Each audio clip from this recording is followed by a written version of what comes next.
Hello everyone, I'm HAZBIN and welcome back to my channel. First things first, we're going to go over the HAZBIN news. Al's redesign got released last Friday. It doesn't orient a video onto itself because it looks very similar to his pilot design. So I'm going to give my thoughts on it really quick.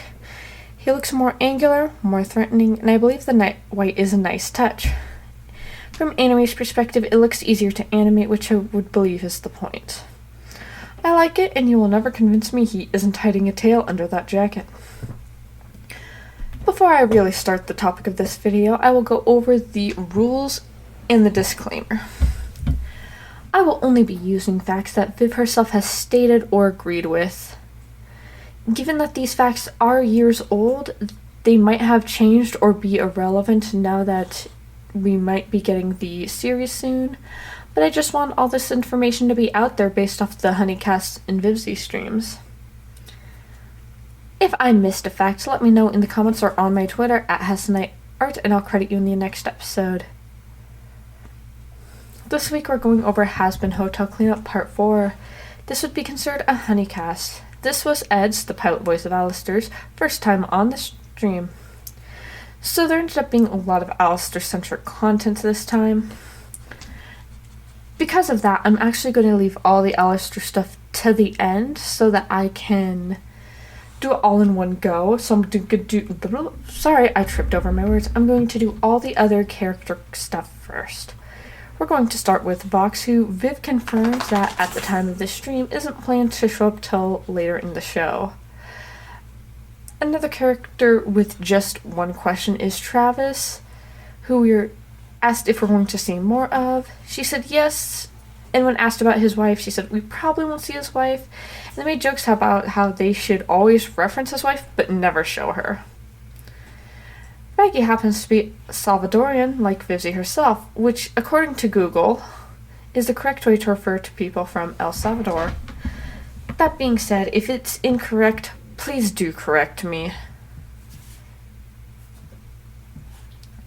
The only fact we get for Angel this stream is that he likes kids. Not in a weird way, just in a, he would take care of a child way. Has got a few facts this round. He likes gambling, cigars, and magic. He's also the grumpy old drunk uncle of the show. And I find that endearing. Now for the strawberry pimp himself. I can already see my voice growing sore from this, and I'm just writing the script. And at the time of the recording, I've attempted to record this more than 10 times at this point. Our first fact isn't actually a fact, but more of an observation due to the joke surrounding. So while talking about radio frequencies of what Alistair preferred, AM or FM, Ed asked if Alistair's last name started with M. Like AM, as in the radio.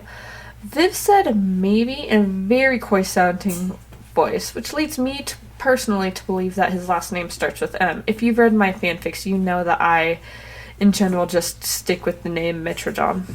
Or Mitrajon. I don't know how to say it, but it's a Creole last name that starts with M. I think that's hilarious because I like puns and coincidences. Alistair happens to smile because he thinks it's weak not to. Speaking of smile, his favorite song would either be You're Never Fully Dressed Without a Smile, the song he was designed to, or Smile by Charlie Chaplin. In general, he likes 1920s style jazz, and he would like electro swing. Hell yeah, love electro swing. He could play basketball, though this seems more like a joke for the sake of Ed. Because Ed is a huge basketball fan.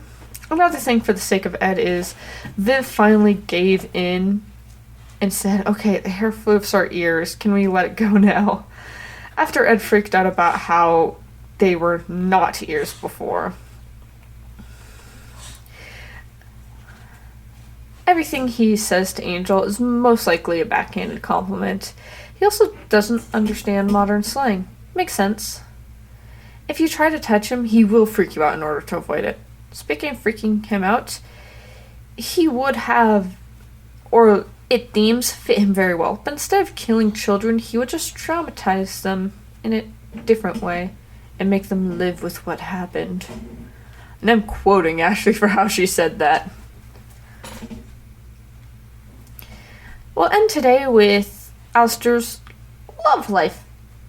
In a way, Alistair, much like myself, is a grade A asexual, though he wouldn't use that label because it's more modern slang, and modern slang ain't his forte. Viv did not give a romantic orientation, which could mean a lot of different things.